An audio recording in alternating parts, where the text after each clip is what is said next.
I'm Jordan Belfort, and this is Sales School.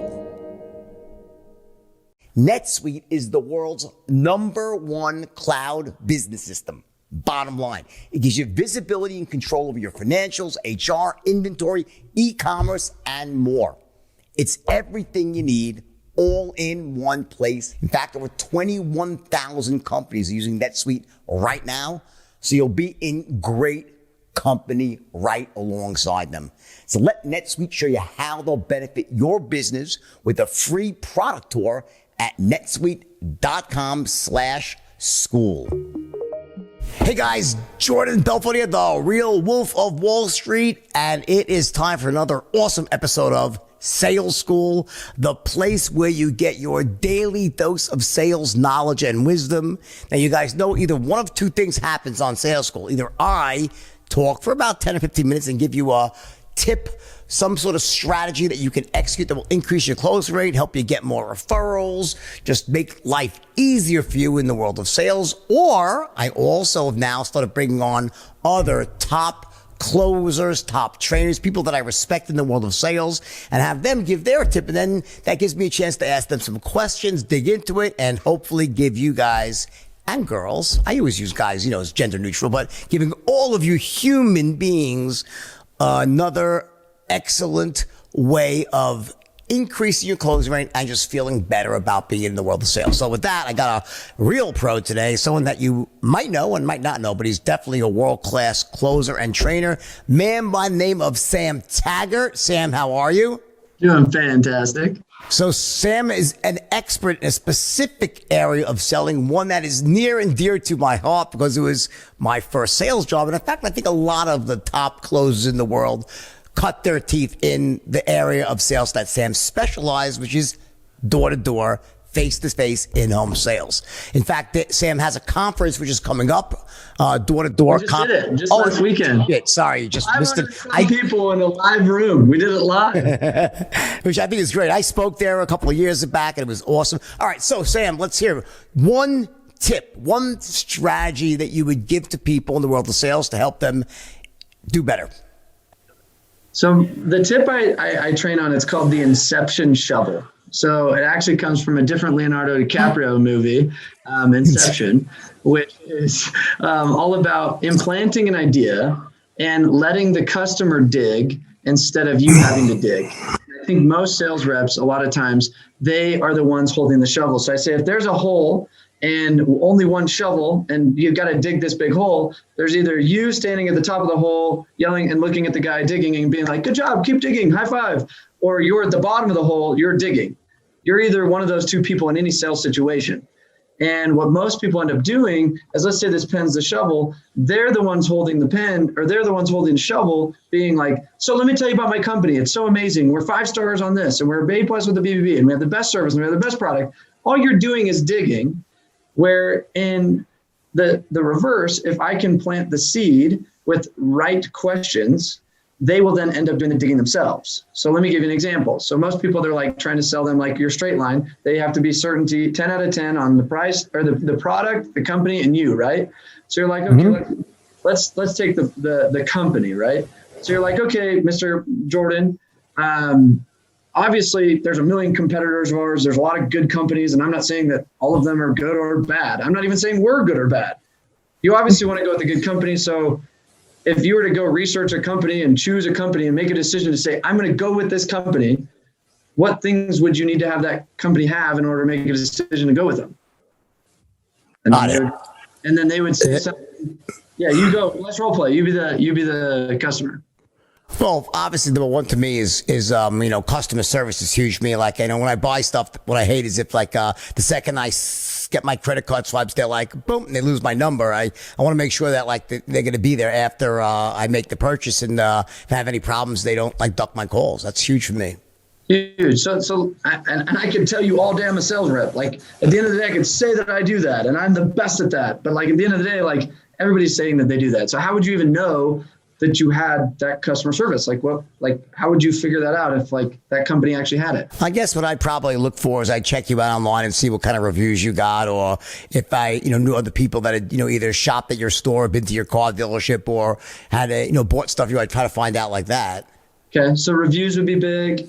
Yeah. And knowing, okay, so watch the Inception part. Ready? So knowing that I have good reviews and I maybe have high quantity or high stars, I can direct you. Do I want you to think high stars or do I want you to think high quantity?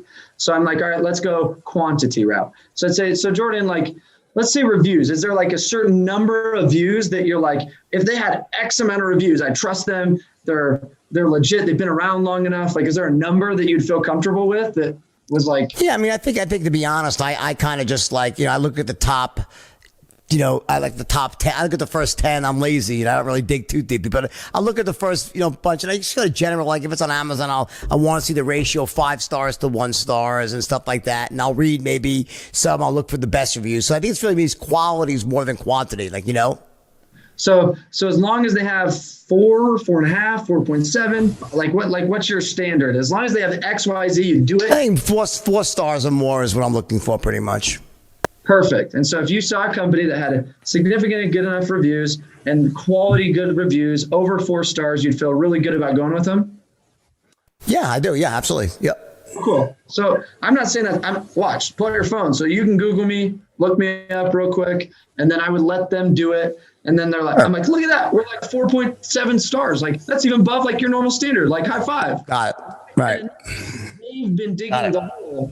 And I'm basically using different tie downs, versus me being like, look at us. I have 4.7 stars. It doesn't land as heavy as if I'm guiding them into like, oh, they need to choose to. Sure.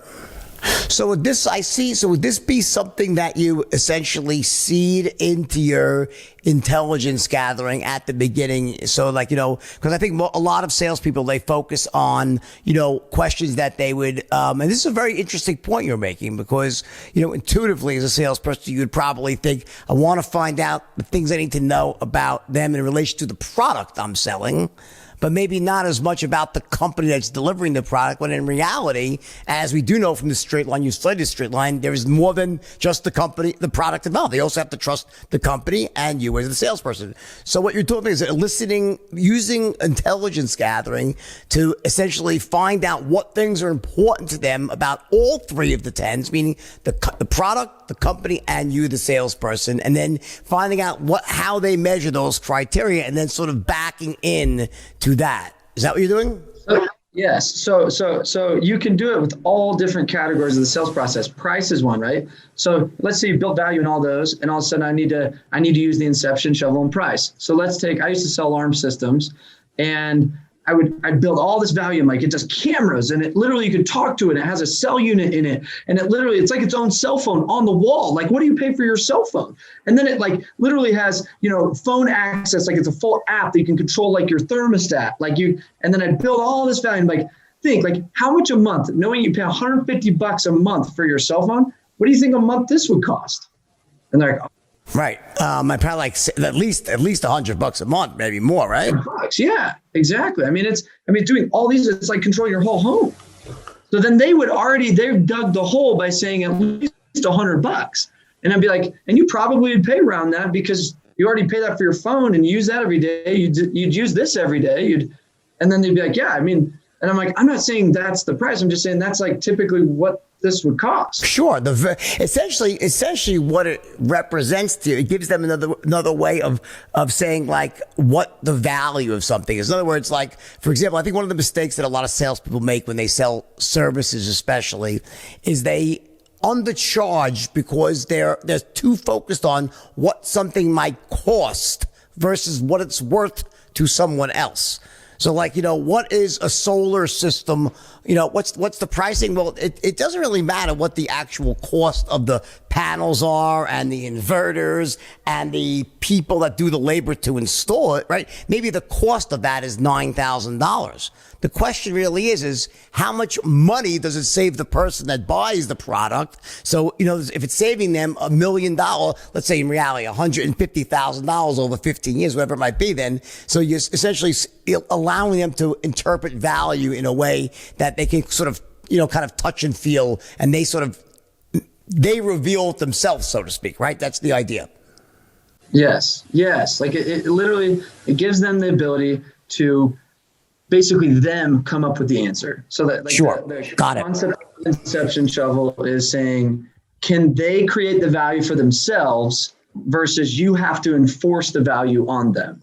Sure. But the Got only it. way you can enforce, and so a technique in this is the tonality of kind of this naiveness. It's the I'm kind of the new guy, like I don't know, like it's hypothetical. I'm just saying, like you have to kind of play this like I'm not in these types of questions. You kind of have to play the I don't really know how, like I don't know, Like help me out, almost like help me out here in a way. Like listen, maybe. Yeah, like, like if you can give me, God, you give me like why don't you give? I think that the key here, in a sense, is to say you obviously want to balance that by also that you're an expert at what you do, but maybe in this particular way, in terms of, as you as the customer, I love, being able. It's important to walk in the customer's shoes, so to speak, to allow the customer from your perspective. Say, I love doing this. I'm very interested in always what you're thinking. I think one of the biggest mistakes, and this is a good for a different reason, is that it prevents a salesperson from becoming a talking head. Where they just like talk, and they're not asking even nearly as many questions as they should. Is this something that you would do in the beginning of the sale, or do you do this more towards the end or throughout the sale, filtered in?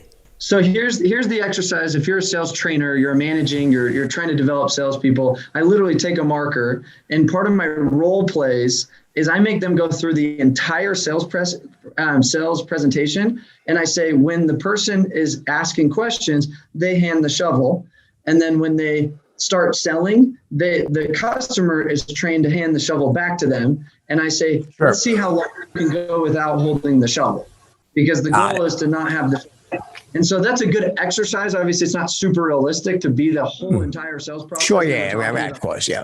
Question. But it conditions you to say, I need to be talking way less. But I found it's heavy in the beginning and heavy towards the end, because what it's doing is it's putting you in a state of the person asking the question. We've all heard this. The person asking the questions is always in charge. They're the ones in control. Right. And so when you sit down with a homeowner and say, so tell me about this. You obviously have some questions. Like, what do you want to go over? Like, I want to make sure I outline the whole thing right. So talk to me. What questions do you have up front so I can get on them? And then towards the end, you're like, okay, obviously I want to make sure I answer all your questions. What questions do you have so far? Like, I'm gathering again towards kind of pre-close. Well, let me say two things. Number one is that this is officially the first time someone has lifted up a writing instrument to me and not told me to sell them a pen. So I'm happy because I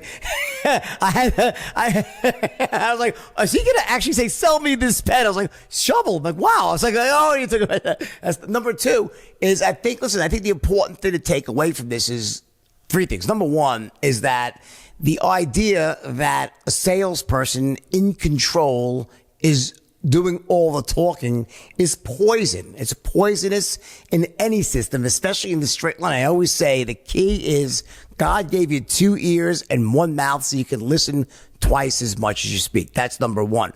Number two is walking in the customer's shoes. You have to always remember that, I think a lot of salespeople, they use their own map of the world as what must be gospel to the prospect. And frankly, you can't read a prospect's mind. You don't know what they think, what their preconceived notions are, and how that allows them to interpret value. So by doing this, you're essentially seeing how the customer makes sense of the world in the context of your product, and allows you to tailor your presentation so you're talking about things that make sense to them in how they see the world versus trying to change their mind, right? Of how, change their way they interpret the world. So go back to the movie with Leonardo DiCaprio of Inception.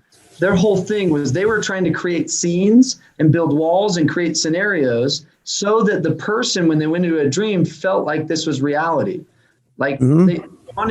They're only able to create the scene, but they can't change. They're having influence over the person's dream on how good they are at constructing the scene. So think of the movie. It's like, if I can do good and have influence creating a scene or an environment, I then can dictate what you're feeling, thinking, and where you're kind of going to go with. Yep, sure. Sending you off into. So you're the architect. I'm the architect. Exactly, the architect. And Leo, like the whole thing was, how good is my architect? And you guys didn't architect this scene good. You have holes. Therefore, you're going to lose them. And their dream's going to fall off. You go the wrong way. So, and there you go. A man, Theon Hart, using movie analogies for everything. By the way, did you see Tenet, the movie? I have not, and I heard it was like Take Inception times 10. Like, I heard it was like... I saw the movie, I read an analysis of the movie, watched it again, and I still don't understand what the hell is going on. And everyone in my look, they're all saying, neither do I. No one gets. It's really, honestly, I think you kind of missed the boat in that one, which is sad because there's not a lot of great movies coming out these days. But anyway, listen, Sam, you are awesome. Everyone, you can find Sam Taggart where? On just theddexperts.com or at the Sam Taggart. You follow on YouTube, Instagram, all the things. But yeah, here to help, do a lot of sales training. I feel like face to face, door to door, it's the purest form. It's like the human interaction, and I found that it produces some of the best sales reps out there. There you go. All right, everyone. Thank you for listening to another awesome round of Sales School. We'll talk again mañana. Take care. God bless you all. Bye-bye.